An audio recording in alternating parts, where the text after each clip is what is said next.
నమస్కారం.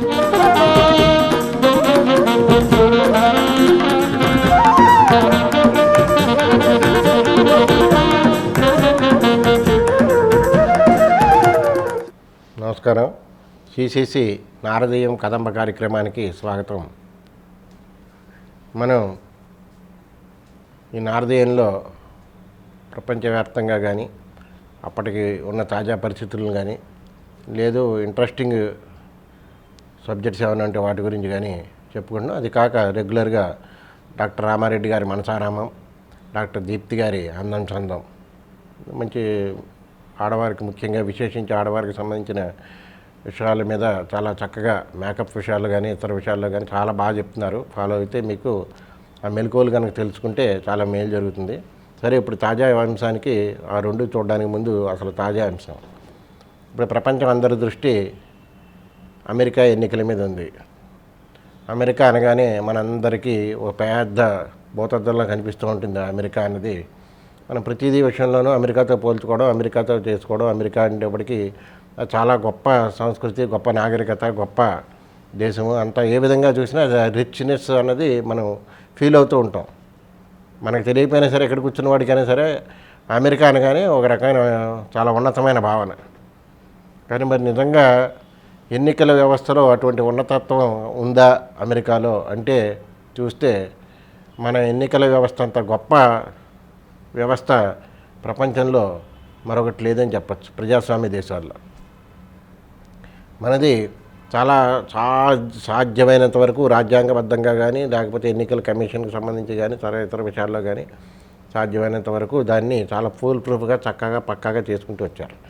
పైగా సువిశాల భారతదేశం అంతటికి 135 కోట్ల జనాభా అంతటికీ కూడా ఒక సెంట్రల్ ఎలక్షన్ కమిషన్, ఆ ఎన్నికల కమిషన్లో చీఫ్ కమిషనరు, ఇది మరో 2 కమిషనర్స్ అనే ఒక వ్యవస్థ ప్రజాస్వామ్యతంగా చాలా చక్కటి అధికారాలతోటి అసలు ఎన్నికల వ్యవస్థ తాలూకు భారతీయ ఎన్నికల వ్యవస్థ తాలూకు గొప్పదనం టిఎన్ శేషన్ గారితో బయటపడింది. టిఎన్ శేషన్ గారు ఎన్నికల వ్యవస్థకి ఎటువంటి కొత్తగా విశేష అధికారాలు అక్కర్లేకుండా ఉన్న అధికారాలతోటే జాగ్రత్తగా మంచిగా చక్కగా ఎలా నడపచ్చు అని ఆయన ఒక దారి చూపించాడు. ఎప్పుడైతే టిఎన్ శేషన్ గారు ఆ విధమైన దారిని చూపించి ప్రపంచానికి ఒక భారతదేశంలో ఉన్న గొప్ప వ్యవస్థని అందరికీ ప్రదర్శించి చూపించారో, ఆచరణలో చూపించారో, అలాగే ఆచరణాత్మకమైన విషయాలన్నింటినీ అమలు చేసి చూపించారో, ఇవన్నీ కూడా ప్రపంచ దృష్టిని ఆకర్షించాయి. అనేక దేశాలు ఇప్పుడు మనని ఫాలో అవుతున్నాయి. ఇది పరిస్థితి. ఇక అమెరికా విషయానికి వద్దాం. అమెరికాలో ఎన్నికలు అనగానే మనం అనుకున్నట్టుగా చాలా విశేషంగా చాలా గొప్పగా ఊహించుకుంటూ ఉంటాం. కానీ నిజానికి అక్కడ ఎన్నికల వ్యవస్థ మనకంటా చాలా పురాతనమైన ప్రజాస్వామ్య వ్యవస్థ అయినప్పటికీ కూడా, చాలా అత్యంత ధనిక దేశం అయినప్పటికీ కూడా, చాలా అడ్వాన్స్డ్ కంట్రీ అనుకుంటున్నా సరే కూడా ఇప్పటికీ అక్కడ సరైన ఎన్నికల వ్యవస్థ లేదు అన్నదానికి ఇప్పుడు జరుగుతున్న ఎన్నికలే తార్కాణం. ఇప్పుడు జరుగుతున్న ఎన్నికలే తార్కాణం అంటే ఇంతకుముందు ఎప్పుడూ లేదా? అదేం కాదు. మనం 2 శతాబ్దాలు అంటే 200 సంవత్సరాల క్రితం నుంచి పరిశీలించుకుంటూ వస్తే అమెరికాలో ప్రతి ఎన్నికల్లోనూ కూడా ఆ డొల్లతనం ఏదో రూపంలో బయటపడుతూనే ఉంది. కానీ వాళ్ళు ఏ కారణం చేతనో దాన్ని సవరించుకునే ప్రయత్నాలు జరగట్లేదు. ఇది 18వ శతాబ్దంలోనూ 19వ శతాబ్దంలోనూ కూడా ఇలాంటి డొల్లతనానికి సంబంధించిన విషయాలు బయటపడ్డాయి. నిజంగా విజేతని కాకుండా తనకు నచ్చిన వాడిని విజేతగా చూపించిన సందర్భాలు కూడా అమెరికాలో ఉన్నాయి, కనిపించినాయి. ఇదంతా చరిత్ర. అలాగే పోనీ ఇది ఒక్కసారి ఈ మధ్యకాలంలో తీసుకుంటే ఈ ఒక్కసారే బయటపడిందా అంటే, ఇంతకుముందు ట్రంప్ గారు, హిల్లరీ క్లింటన్ గారు ఇద్దరు పోటీ పడినప్పుడు కూడా ఇదే పరిస్థితి వచ్చింది. అప్పుడు అందరూ కూడా హిల్లరీ నెగ్గేస్తుంది అంతా ఆవిడకే అన్నారు. ఆఖరి నిమిషంలో ట్రంప్ గారు వెలుగులోకి పైకి ఎక్కారు. ఇప్పుడు కూడా ట్రంప్కే చాలా బాగుంది ట్రంప్కే బాగుంది అని అందరూ అనుకుంటున్నారు. శ్వేత జాతీయులందరూ కూడా ట్రంప్నే బలపరుస్తున్నారు అనుకుంటున్నారు. సడన్గా బైడెన్ పైకెక్కి నువ్వా నేనా అన్నట్టుగా స్థితికి వచ్చాడు. ఇదంతా ఏమిటి అంటే, అమెరికాలో ఉన్న 50 రాష్ట్రాలు, యునైటెడ్ స్టేట్స్ ఆఫ్ అమెరికాలో ఉన్న 50 రాష్ట్రాలు కూడా దేనికదే నా మగ్గానికి నేనే సేనాపతిని అన్నట్టుగా ఉన్నాయి. అంటే అందరికీ కలిపి ఒక ఉమ్మడి ఎన్నికల వ్యవస్థ అంటూ లేదు. ఏ రాష్ట్రంలో ఎన్నికల వ్యవస్థ, ఇప్పుడు మన స్టేట్ ఎలక్షన్ కమిషన్ మా ఆంధ్రప్రదేశ్ వరకు గురించి మాట్లాడంటే ప్రతి రాష్ట్రంలోనూ ఉన్నాయి. ఆంధ్రప్రదేశ్ స్టేట్ ఎలక్షన్ కమిషన్ అంటే ఇప్పుడంటే వివాదాస్పదం అయిపోయింది అనుకోండి, వేరే సంగతి. ఇప్పటి వరకు ఇంత వివాదాస్పదం ఎప్పుడు కాలేదు. స్టేట్ ఎలక్షన్ కమిషన్స్ కూడా వాటి పరిధిలో అవి చాలా చక్కగానే విధులు నిర్వహిస్తున్నాయి. ఇటువంటి స్టేట్ ఎలక్షన్ కమిషన్ కూడా వాళ్ళకి లేదు ఏ స్టేట్లోనూ కూడా. అంటే పక్కాగా వ్యవస్థ లేదు. కనీసం మన సొసైటీ ఎన్నికలకు తీసుకునే జాగ్రత్తలు కూడా అక్కడ ఈ అమెరికా అధ్యక్ష ఎన్నికలకు తీసుకుంటున్నట్టుగా కనిపించట్లేదు ఇప్పుడున్న వ్యవహారాలు చూస్తుంటే. మన సొసైటీ ఎన్నికల్లో కూడా చాలా పకడ్బందీగా జాగ్రత్తగా చక్కగా బాకీ ఉన్నవాడు లేకపోతే ఎవరు బాకీ లేనివాడు ఎవరు ఇవన్నీ కూడా పాటించి అన్ని పద్ధతులు చూసిన తర్వాత ఓటుకి ఎవరికి ఇవ్వచ్చు, ఎవరికి ఇవ్వక్కర్లేదు, ఎవరికి ఇవ్వాలి, ఇవన్నీ పద్ధతిగా పెడుతూ ఉంటాయి. అలాగే నడుస్తోంది. చాలా వరకు మంది ఒక రకంగా చెప్పాలి అంటే అంతకుముందు ఎలా ఉన్నా శేషన్ గారి తర్వాత ఇది బాగా మంచి వ్యవస్థ కింద వెలుగులోకి వచ్చిందని చెప్పచ్చు. ఇవాళ అమెరికాలో మరి ఆ స్థితి ఉందా? మొన్న లేదు, నిన్నటి ఎన్నికల్లోనూ లేదు, అంతకుముందు ఎన్నికల్లోనూ లేదు అన్నదానికి ఉదాహరణలు అనేకం కనబడుతున్నాయి. ఇది పైగా ఇంకో విషయం ఏంటంటే ఇదివరకు అమెరికాలో ఏకపార్టీ వ్యవస్థ ఉండేది. అంతే ఒకే పార్టీ నుంచి కాంగ్రెస్ పార్టీ ఉందనుకోండి, సపోజు కాంగ్రెస్ పార్టీలోనే ఇద్దరు అభ్యర్థులు ఉంటారు, వాళ్ళే ఇద్దరు పోటీ పడుతూ ఉంటారు. అలాగే ఇంతకుముందు డెమోక్రాట్లే ఇద్దరు అభ్యర్థులు ఒకే ప్రెసిడెంట్ పదవికి పోటీ పడిన తర్వాత ఒకళ్ళు నెగ్గిన సందర్భం, ఇద్దరు ఒకే పార్టీ వాళ్ళు పోటీ పడిన సందర్భాలు కూడా ఉన్నాయి. ఆ తర్వాత రెండు పార్టీల వ్యవస్థ ఇలా లాభం లేదు, బాగోలేదు వ్యవస్థ అని రెండు పార్టీల వ్యవస్థను తీసుకొచ్చారు. అక్కడ 2 tier సిస్టమ్ నడుస్తుంది. డెమోక్రాట్స్, రిపబ్లికన్స్ అని అన్నారు. సరే, ట్రంప్ గారు డెమోక్రాట్ అభ్యర్థి, అదే రిపబ్లికన్ పార్టీ అభ్యర్థి, డెమోక్రాట్ అభ్యర్థిగా బైడెన్ ఎవరో ఉన్నారు, వేరే సంగతి అనుకోండి. పార్టీలు చూస్తే అది. కానీ ఈ పార్టీల వ్యవస్థ అయినా సరే పకడ్బందీగా ఉందా? అలా లేదు. ఏ రాష్ట్రానికి ఆ రాష్ట్రంలో, ఏ రాష్ట్రంలో వ్యవస్థ వారిది. ఒకళ్ళకి పోస్టల్ బ్యాలెట్ అనుమతిస్తారు, ఒకళ్ళకి అనుమతించరు. ఒకడికేమో ఎన్నాళ్ళైనా ఎన్నికలు ముగిసిన తర్వాత ఎన్నాళ్ళైనా పోస్టల్ బ్యాలెట్లు తీసుకుంటూనే ఉంటారు. కొంతమంది పోస్టల్ బ్యాలెట్లు ఎన్నికలకు ముందే ముగించేస్తారు, పైగా విచ్చలవిడిగా ఇచ్చేస్తూ ఉంటారు పోస్టల్ బ్యాలెట్లు. ఆ పోస్టల్ బ్యాలెట్లు కూడా మనవి చాలా సిస్టమేటిక్గా, మనకి పోస్టల్ బ్యాలెట్ విధానం ఉంది, అయితే అవన్నీ కూడా చాలా సిస్టమేటిక్గా ఉంటాయి. దానికి ఒక రిటర్నింగ్ అధికారి, ఆ రిటర్నింగ్ అధికారి సంతకం చేసి ఇచ్చిన బ్యాలెటే చెల్లుబాటు అవుతుంది. అమెరికాలో ఇప్పుడు ఆ పద్ధతి కూడా లేదు. ఎవరికి వాడు కంప్యూటర్ మీద కూర్చొని ప్రింటర్లో ప్రింట్ తీసుకుని లేకపోతే ఆ కంప్యూటర్ మీద తీసుకున్నదే పోస్టల్ బ్యాలెట్ కింద తనే ఒక బ్యాలెట్ సృష్టించుకుని ఓటేసేయచ్చు. మనకి గుర్తుండి ఉంటే 1989 సార్వత్రిక ఎన్నికల్లో రామచంద్రపురం దగ్గర నుంచి వెళ్ళిన ఒక ఆర్ఓ గారు ఆలమూరు అసెంబ్లీ సెగ్మెంట్లో ఉన్న నారాయణపురం అనే ఊళ్ళో 700 చిల్లర ఓట్లుంటే 730 ఓట్లుంటే 749 751 ఓట్లు వేయించేశాడు. అంటే ఎక్స్ట్రా బ్యాలెట్లు ఇస్తారు కదా, వేయించేస్తే ఆయనకు ఉద్యోగం కూడా తీసేశారు. ఇలాంటి వ్యవస్థ ఉంది మనకి. కానీ అమెరికాలో ఇవాళకి అక్కడ ఉన్న ఓట్లు ఎలక్ట్రల్ లిస్టులో, కాలేజీ లిస్టులో ఉన్న ఓట్లకి పడిన ఓట్లకి కూడా టాలీ అవ్వట్లేదు, అక్కడ సంబంధం లేకుండా. సపోజ్ 1000 ఓట్లు ఉంటే 1300 ఓట్లు పడిపోయిన సందర్భాలు కూడా ఉన్నాయి. ఇవన్నీ కూడా ఈ అనామలీస్, ఈ లొకలొకలు, ఈ లోటుపాట్లు, ఈ లోపాలు ఇవన్నీ నడుస్తుండగానే అక్కడ అధ్యక్ష ఎన్నికలు చేసేస్తున్నారు. మరి ఎందుకు చేసేస్తున్నారో తెలియదు. ఇక అలాగే పోస్టల్ బ్యాలెట్లు ఇవాళ మనం చూసాం కదా. పోస్టల్ బ్యాలెట్లు వద్దనేమో ట్రంప్ గారు, కావాలని ఇంకొక ఆయన. మొత్తం మీద ఏంటంటే ఎన్నికల వ్యవస్థ సజావుగా లేదని చెప్పడానికి ఇద్దరు కూడా కోర్టులకు వెళ్ళారు.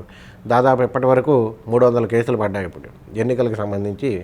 వీటిని నిలిపేయాలన్నా కూడా, తప్పనా కూడా, అదేనా కూడా, ఇదేనా కూడా. మొత్తం మీద ఏంటంటే అమెరికాలో ఎన్నికల వ్యవస్థలో ఉన్న డొల్లతనం ఈ ఎన్నికలతోటి పూర్తిగా బయటపడింది. సో అందుచేత ఏంటంటే ప్రతిదానికి మనకి అమెరికా ఆదర్శం కాదని చెప్పడం అన్నది ఇక్కడ ఉద్దేశం. అమెరికా కొన్నింటికి ఆదర్శం అయ్యుండొచ్చు, కానీ అన్నింటికీ అమెరికాయే ఆదర్శం కాదు. అలాగే అమెరికా అధ్యక్ష పదవి, అక్కడ అమెరికాలో కూడా అధ్యక్షులను ఎన్నుకోవడానికి చాలా గొప్పగా ఏదో ఆలోచించి, చాలా దేశ ప్రయోజనాలను ఆలోచించి, లేకపోతే అమెరికా అగ్రరాజ్యం కాబట్టి ఆ అగ్రరాజ్యం తాలూకు దాని అవసరాలు, అగ్రరాజ్యం తాలూకు పెత్తనాలు, అగ్రరాజ్యం తాలూకు పెత్తందారీ విధానాలు, వీటన్నింటినీ చూసి అవి నిలబెట్టివాడు ఎవడైనా చూస్తున్నారా అంటే అది కూడా పాటించట్లేదు అనడానికి కూడా అనేకమైన ఫలితాలు మనకి కనిపిస్తున్నాయి. మొన్నటికి మొన్న ఇంతకుముందు అలాగే జరిగింది.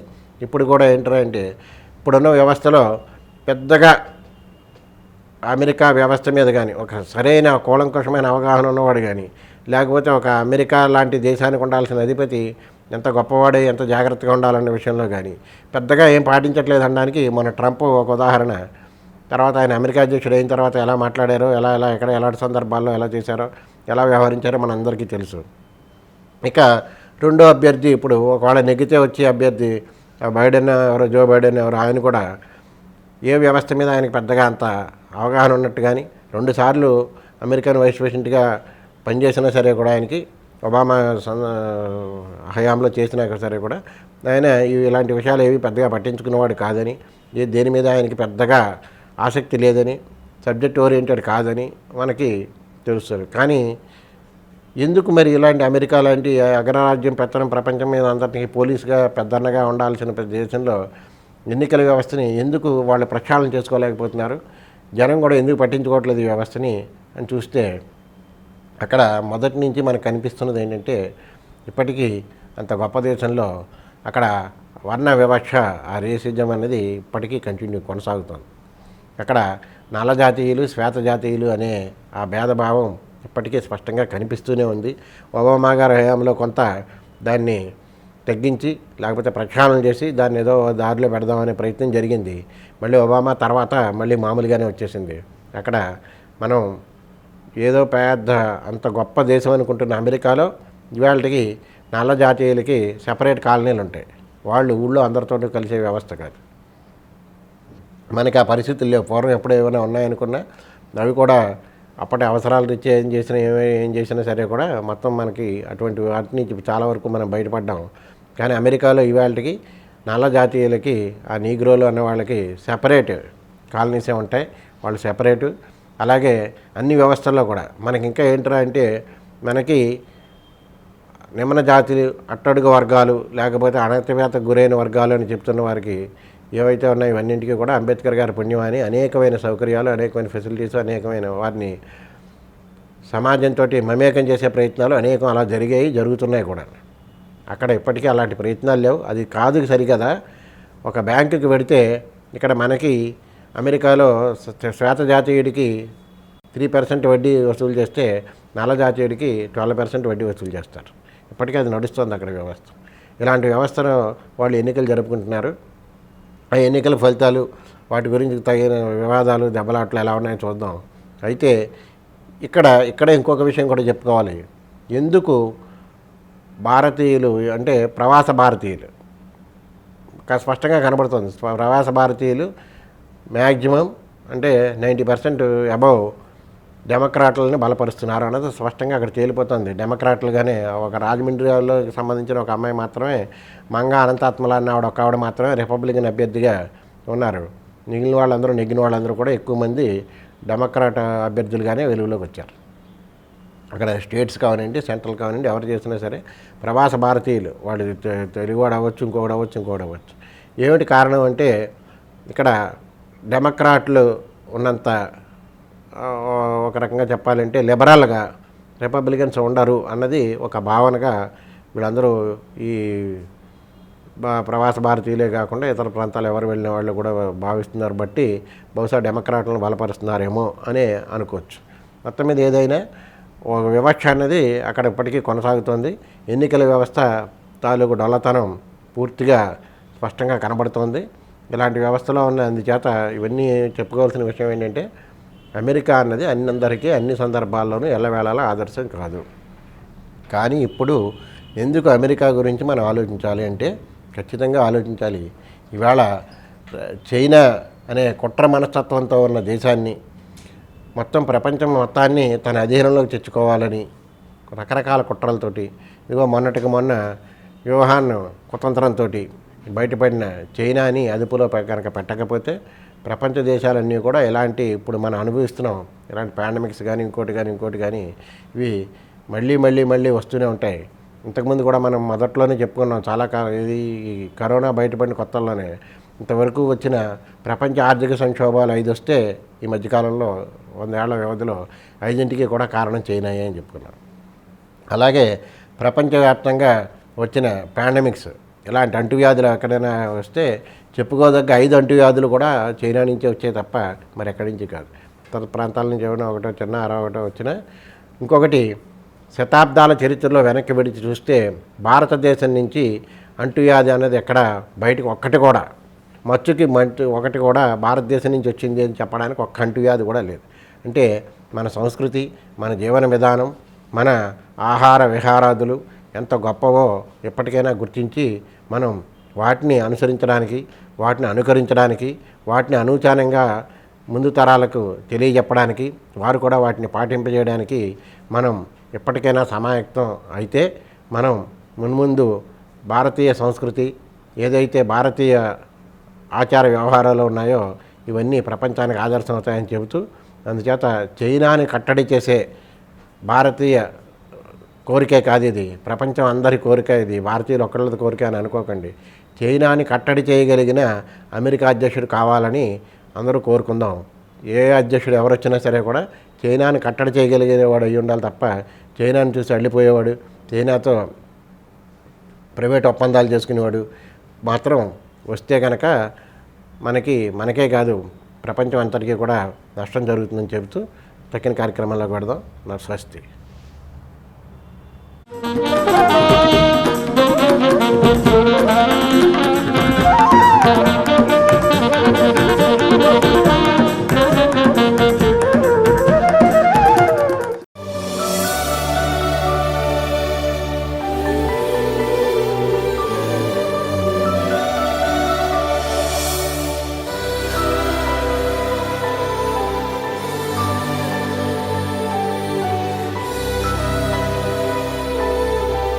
నమస్కారం.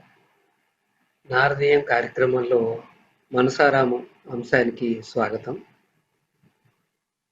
ఎవరినైనా మీరు విజయానికి ఒక ఫార్ములా చెప్పండి అని అంటే, జీవితంలో విజయానికి ఎన్ని మెట్లు, 5 మెట్ల, 10 మెట్ల, 1 మెట్ట అని ఆ మెట్టు ఏమిటి అని ఆలోచిస్తే కొంతమంది డబ్బు ఉంటే చాలండి, డబ్బుతోటి ఏదైనా సాధించవచ్చు. నిజానికి డబ్బున్న వాళ్ళు జీవితంలో ఫెయిల్ అయిన వాళ్ళని మనం చూస్తుంటాం.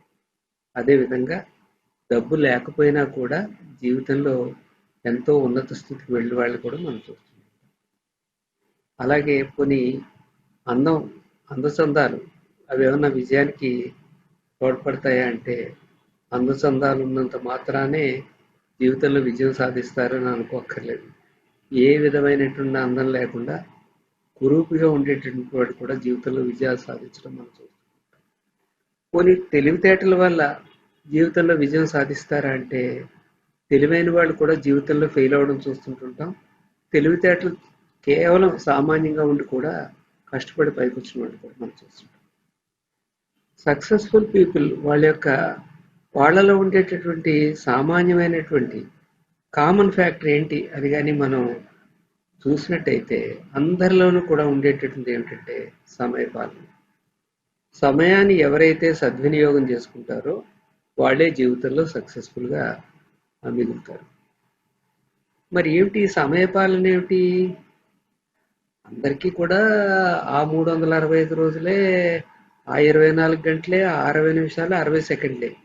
కానీ కొంతమంది సమయాన్ని ఎంత చక్కగా సద్వినియోగం చేసుకుంటారంటే, ఏంటి ఈయనకి రోజుకి 24 గంటలైనా లేకపోతే అయినా 48 గంటలు ఉన్నాయా, ఏమిటి ఇన్ని పనులు చక్కబెడుతున్నాడు అని ఆశ్చర్యం కలిగేలాగా కొంతమంది ప్రవర్తిస్తున్నారు. కొంతమంది ఏమిటోనండి బొత్తిగా తీరిక దొరకట్లేదు అని చెప్పేసి అలా తాత్సారం చేస్తూ కూర్చునే వాళ్ళని మనం చూస్తున్నాం.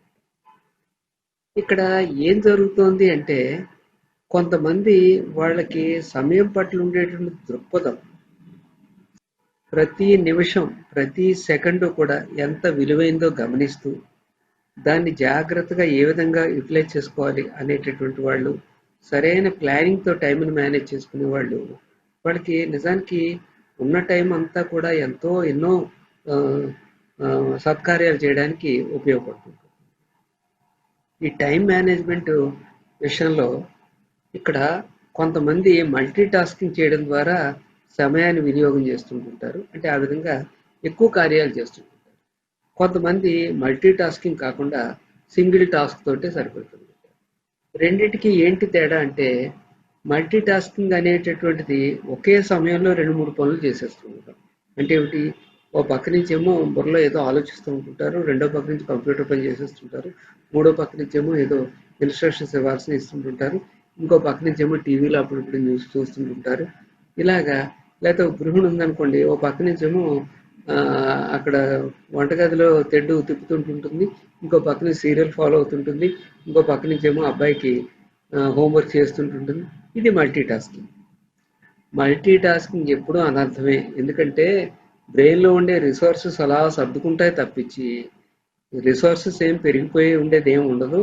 కాబట్టి ఏదైనా పని ఏకాగ్రతతో సింగిల్ పని మనస్ఫూర్తిగా మైండ్ఫుల్గా చేయాలి అని అంటారు. ఇది సింగిల్ టాస్క్ చేయడం అనేటిది మైండ్ఫుల్గా చేయడం అనేది ఏ విషయంలో అంటే ముఖ్యంగా చదువు విషయంలో. చదివేటప్పుడు ఇంకా వేరే ఏ విధమైన పక్కన పెట్టుకోకూడదు. అలాగే ఏదో ఒక ప్రోగ్రామింగ్ చేస్తున్నాం మనం, ఏదో కంప్యూటర్లో ప్రోగ్రామింగ్ చేస్తున్నాం, మీకు మంచి ఏకాగ్రతతో చేయాలి, చేయడం అంతే. అంతే తప్పించి 2-3 పనులు పక్కన పెట్టుకోవడం కాదు. లేకపోతే ఏదో ఒక ఏదైనా ప్రవచనం వింటున్నాం, ప్రవచనం వినేటప్పుడు పక్క నుంచి ప్రవచనం వింటూనే రెండో పక్క నుంచి ఏదో పని చేసుకోవడం. అలాంటప్పుడు ఇంకా ప్రవచనం ఎలాగా లోపలికి ఎక్కుతుంది? అందుకని ఇలాంటివన్నీ కూడా సింగిల్ టాస్క్ ఉండాలి.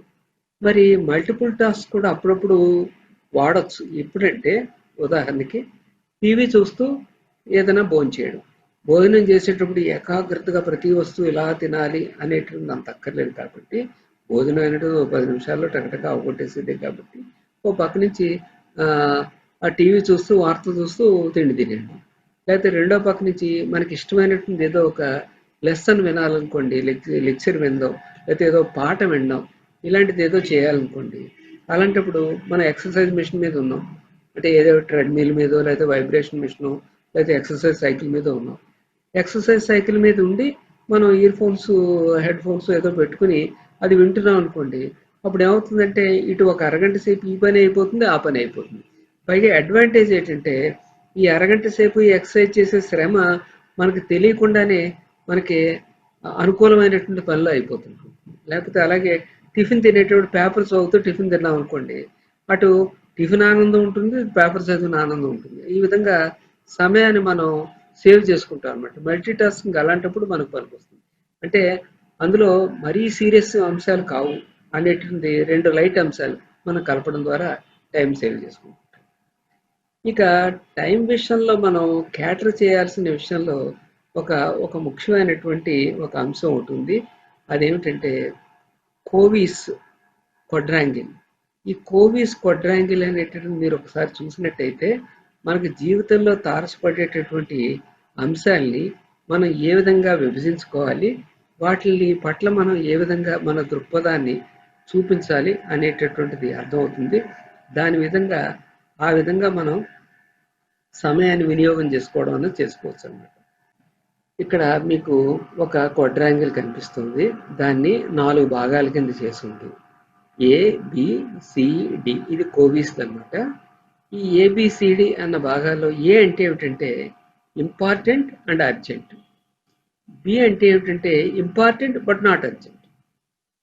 సి అంటే not important but urgent. D అంటే it is neither important nor urgent.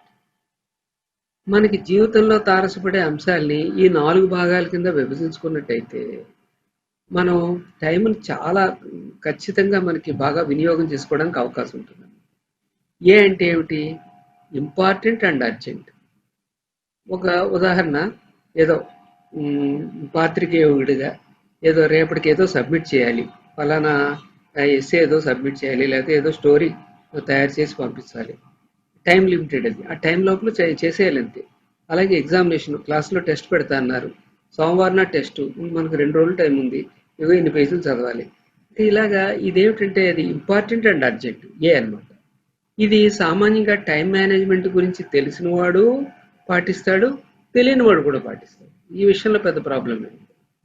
దీనికి పూర్తి opposite D, neither important not urgent.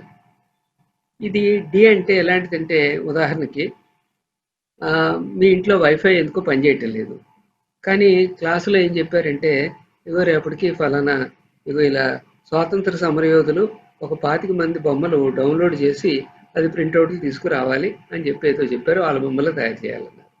కానీ మీకు ఇంట్లో మరి మీకు నెట్ పనిచేయకపోయిన వలన ప్రింటర్ తోటి చేయడానికి ఇబ్బంది అవుతుంది. అందుకనేమో మీరు వీధి చివర ఉన్నటువంటి ఇంటర్నెట్ సెంటర్ ఆయన దగ్గరికి వెళ్ళారు.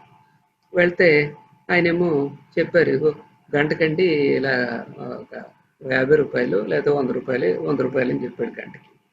సరే అయితే అని చెప్పేసి మీరు డౌన్లోడ్ చేయడం మొదలు 5 నిమిషాల్లో డౌన్లోడ్ చేశారు టక. ఎందుకంటే అలాగే గూగుల్ సెర్చ్లో వచ్చేసారు. 5 నిమిషాలు అయిపోయిందేమో, మీరు పెన్ డ్రైవ్లో వేసేసుకున్నారు. వేసేసుకున్నాక ఆయన దగ్గరికి వెళ్ళి అంటే గంటకు 100 రూపాయలు, కానీ నేను 5 నిమిషాల్లోనే పూర్తి చేసుకున్నాను కదా, ఓ 10 రూపాయలు ఇస్తే సరిపోతుందా? అబ్బాయి మీరు గంటలో 10 నిమిషాలు వాడుకున్నా, 5 నిమిషాలు వాడుకున్నా, లేకపోతే గంట పూర్తిగా వాడుకున్నా కూడా 100 రూపాయలే అని చెప్పాను నేను. మీకు కొంచెం ఉడుకు మొత్తాన్ని వచ్చింది. వచ్చి అదేమిటి కొన్ని 10 రూపాయలు కాకపోతే 20 రూపాయలు తీసుకోవాలి కానీ 100 ఏమిటి అంటే, లేదు 100 అన్నాడు. సరే అయితే నేను గంట వాడుకుంటాను అని చెప్పేసి మీరు అక్కడ కంప్యూటర్ దగ్గర కూర్చుని ఇక ఊరికే ఆ యూట్యూబ్లోకి వెళ్ళి అదేదో చూడటం, ఆ సినిమా చూడటం, ఇంకేదో చూడటం, లేకపోతేనేమో ఏదో ఒక చాట్ బాక్స్లోకి వెళ్ళి ఎవరితో ఏదో 4 కబుర్ల కింద కొట్టడం, ఇదే అది చేసి మొత్తం మీద గంట పూర్తి చేసి 59 నిమిషాలు కాదు 60 నిమిషాలు పూర్తి చేసి అప్పుడు అతని చేతిలో 100 రూపాయలు పెట్టి నీ తిక్క తీరిందా అని నవ్వుకుంటూ వచ్చారు. ఇంతకీ తిక్క తీరింది ఎవరికి? ఇంటర్నెట్ సెంటర్ అతనికా మీకా? మీ జీవితంలో విలువైనటువంటి 50 నిమిషాలు పోగొట్టుకున్నారు. 10 నిమిషాల్లో పని అయిపోయింది, 5 నిమిషాల్లోనో 10 నిమిషాల్లోనో, కానీ మిగిలిన 50 నిమిషాలు అక్కడ కూర్చుని ఊరికే వేస్ట్ చేసుకున్నారు. ఆ 50 నిమిషాలు ఎక్కడి నుంచి వస్తాయి? జరిగిపోయింది, మళ్ళీ రాదు కదా. ఇది అనవసరం పనులు డి. ఏదో ఉత్తుత్తినే ఫేస్బుక్లోకి వెళ్ళడం, లేకపోతే ఏదో వాట్సాప్లోకి వెళ్ళడం, ఏదో ఏముందో తొంగి చూడటం, లేకపోతే ఈమెయిల్ ఓపెన్ చేసి చూడటం. నిజానికి ప్రతి 5 నిమిషాలకి 10 నిమిషాలకి చూడాల్సిన అవసరం ఉందా? అవసరం లేకపోయినా సరే మనం ఊరికే తలదోచడం, మళ్ళీ బయటికి రావడం, తలదోచడం, బయటికి రావడం. ఏదో ఫిక్స్డ్ టైం. ఈమెయిల్స్ అన్నీ నేను రోజుకు ఒకసారి చూస్తాను. ఏదైనా మరీ అంతే అర్జెంట్ ఈమెయిల్ ఏదైనా ఉంది చూడాలి అని అంటే మీరు ఫోన్ చేసి చెప్పండి, చూస్తాను. ఈ విధంగా మనం చేసుకోవచ్చు కదా. ఇది డి అనేది ఎవరు కూడా ఏ మాత్రం ఇంగిత జ్ఞానం ఉన్నవాళ్ళు కూడా ఈ డీలోకి వెళ్ళారు. ఇక టైం మేనేజ్మెంట్ విషయంలో జాగ్రత్త తెలిసినవాడు తెలియని వాడికి తేడా ఏమిటంటే బికి సికి మధ్య డిఫరెన్స్ తెలిసినవాడు. బి అంటే important but not urgent. C అంటే it's not important but urgent. ఉదాహరణకి ఎగ్జామినేషన్స్ చాలా ఇంపార్టెంట్, అందరికీ తెలిసిన విషయం. అది ఎగ్జామినేషన్స్ ఎప్పుడు ఉంటాయి? ఎప్పుడో మార్చిలోనో ఏప్రిల్లోనూ ఉంటాయి. అంటే అర్జెంట్ కాదు, ఇంకా టైం ఉంది. పైగా ఈ కోవిడ్ కారణంగా ఇంకా ఇంకా పొడిగిస్తారేమో కూడాను. ఇంపార్టెంటే కానీ అర్జెంట్ కాదు. ఇంకా ఏమో ఇంకా పోస్ట్ పోన్ చేసేస్తారో, వాళ్ళు పరీక్షలు పెడతారో లేదో కూడా ఎవరికి తెలుసు. ఇంపార్టెంటే కాదని అంటలే, కానీ అర్జెంట్ ఏం కాదు కదా, చూద్దాం. వీళ్ళు పోస్ట్ పోన్ చేసేస్తుంటారు. కొంతమంది మాత్రం అమ్మో చాలా ఇంపార్టెంట్, ముందు సిలబస్ అంతా ఓ రీడింగ్ అయినా అయిపోవాలి, ఓ రీడింగ్ అంతా అయిపోయిన తర్వాత అప్పుడు ఆలోచిద్దాం అనేటటువంటిది. దాన్ని బీని సద్వినియోగం చేసుకునే వాళ్ళు కొంతమంది ఉంటారు, బీని నెగ్లెక్ట్ చేసేవాళ్ళు. ఇక సి అంటే it is not important but urgent. ఒక ఉదాహరణ ఏంటంటే థియేటర్లు తీశారు. థియేటర్లు తీసిన తర్వాత మీ అభిమాన నటుడి యొక్క సినిమా రిలీజ్ అయింది. మీ అభిమాన నటుడి యొక్క cinema release first day first show చూడకుండా ఎప్పుడు ఉండలేదు. అది అర్జెంట్, అది మీ దృష్టిలో ఇంపార్టెంట్ కాకపోవచ్చు. దాని మీద అప్పుడే నెగిటివ్ టాక్ వచ్చేసింది ఆ సినిమా మీద. అయినప్పటికీ కూడా not important but it is urgent. లేకపోతే ఎవడో ఫ్రెండ్ ఫోన్ కాల్ చేస్తాడు క్లాస్లో ఉండగానే, ఏమో ఏంటో ఏముంటుంది ఏముండదో ఊరికే ఏంట్రా ఎలా ఉన్నాను మాట్లాడడం కోసం. ఒకసారి క్లాస్కి మధ్యలో కొంచెం టైం ఉంటే బయటకు వెళ్ళిపోయి ఒకసారి అదేదో చూడటం. అంటే ఇంపార్టెంట్ కాని వాటికి కూడా అర్జెంటు అని అనుకుని వాటికి టైం చేయడం, ఇది సి కంపార్ట్మెంట్. డిలోకి బుద్ధినవాడు ఎవడో వెళ్ళడం, ఏ అందరూ చేస్తారో. ఈ బికి సికి మధ్య ఎవరైతే ఏ బిల మధ్యలోనూ ఉంటారో, డిలోకి కానీ సిలోకి కానీ దిగజారో వాళ్ళు టైం మేనేజ్మెంట్ బాగా తెలిసిన వాళ్ళు అని అర్థం. బిలోకి వెళ్ళిన వాళ్ళు పొరపాటు సిలోకి జారిపోయినా వెంటనే గ్రహించుకుని మళ్ళీ బిలోకి వెనక్కి వచ్చేస్తారు. అదే ఏ అయితే పూర్తి చేస్తారు కానీ ఎక్కువ సిలోనే గడుపుతున్నారు అనుకోండి, వాళ్ళకి టైం మేనేజ్మెంట్ సరిగ్గా తెలియదు అనమాట. ముందు ఏమవుతుందంటే పరీక్షల దగ్గరికి వచ్చేటప్పటికి ఈ బి మేనేజ్ చేసుకుంటున్న వాడేమో బోల్డ్ రివిజన్లతో ఉంటాడు, ఈ సిలో ఉండేవాడేమో కంగారు పడిపోతాడు, పాడు చేసుకుంటాడు. సమయం ఎప్పుడు కూడా ఒకసారి వెళ్ళిపోయిన తర్వాత మళ్ళీ రాదు, అందరికీ తెలిసిన విషయం ఇది. 2019 ఒకసారి నాకు కావాలంటే ₹1,00,00,000 ఇచ్చినా వస్తుందా? అందుకని గడిచిపోతుంది. కాబట్టి ఆ సమయాన్ని మనం జారిపోకుండా దాన్ని సద్వినియోగం చేసుకుంటుంటే, వెనక్కి తిరిగి చూసుకుంటుంటే మన సమయం అంతా కూడా ఎంత చక్కగా వినియోగం అయింది, మన కోసం మన యొక్క సమాజం కోసం కూడా చక్కగా ఖర్చు పెట్టాం కదా అన్న తృప్తి ఉండాలి. సమయాన్ని ఎవరైతే సద్వినియోగం చేసుకుంటారో వాళ్ళే జీవితంలో విజయాన్ని సాధిస్తారు. మరొకసారి మరో మనసారామం కార్యక్రమంలో కలుసుకుందాం. నమస్కారం.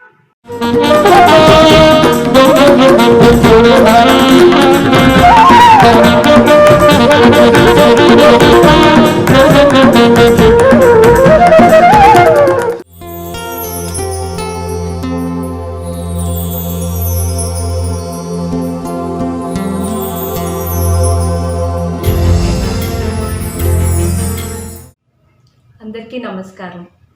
ఈ వారం మనం ఒక ఇంట్రెస్టింగ్ టాపిక్ గురించి మాట్లాడుకుందాం. మేకప్.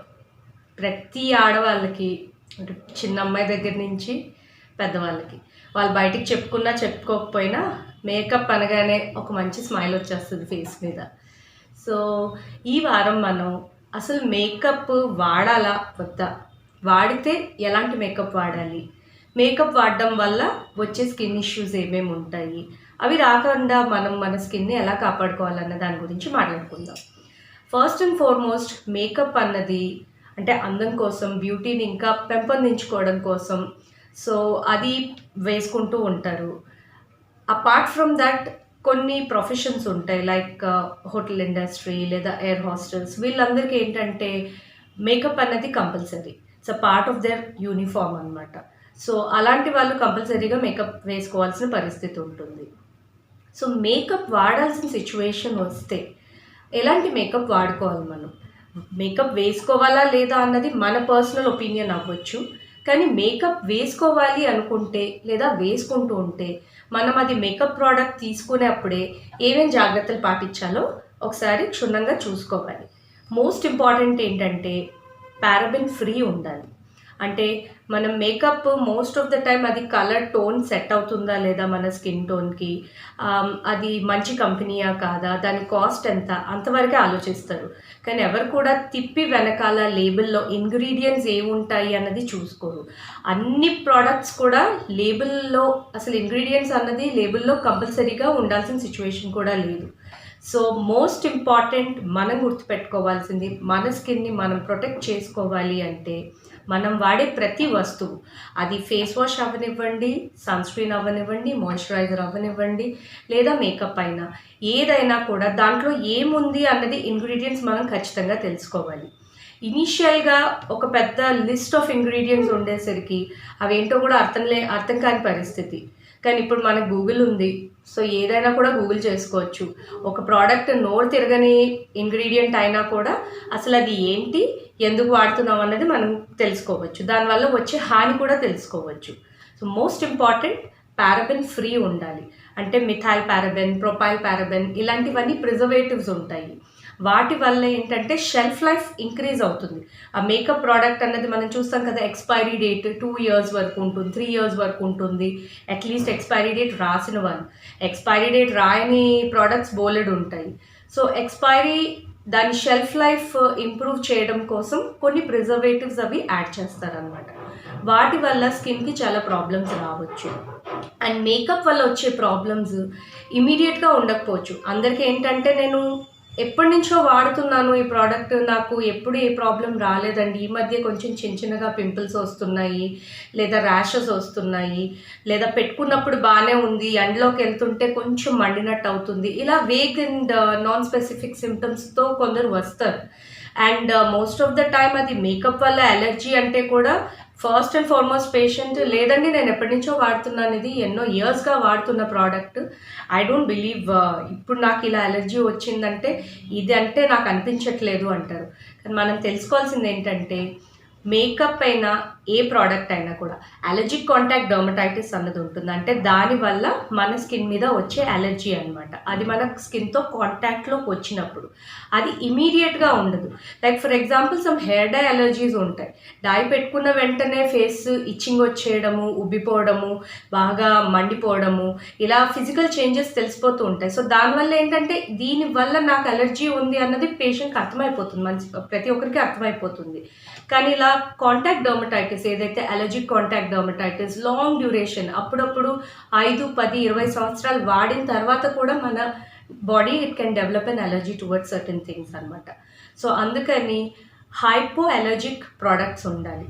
అంటే మనం మేకప్లో వాడే వస్తువు కూడా హైపో అలర్జిక్, అంటే అలర్జీ తక్కువగా కాజ్ చేసే ప్రోడక్ట్ అయి ఉండాలి.